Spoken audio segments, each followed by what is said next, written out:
You must consider at this stage the Yanks were tottering on the abyss of declaring war or not declaring war on Germany, and anything like England arresting Jewish refugees and sending them over to Canada would have had a very negative effect on public opinion in America. So the Canadian government decided to make us disappear.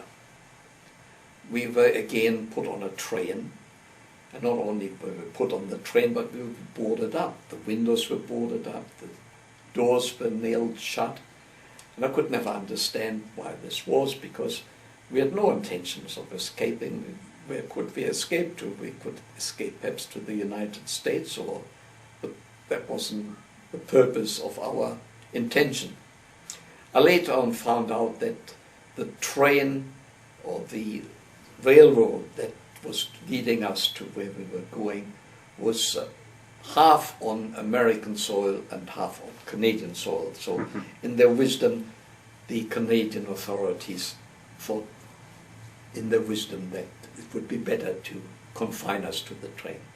Right.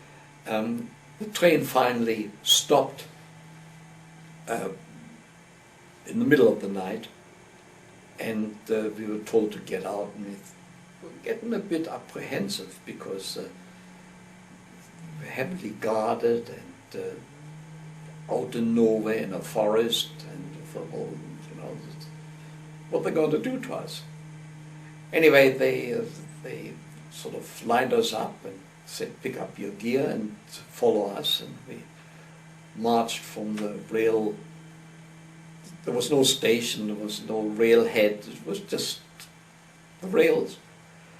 And we marched through the forest for about 20 minutes, perhaps 30 minutes. And we came to a big square that was cut out from the forest. All the trees were cut, taken out, and the whole area was surrounded by barbed wire. But that was about all.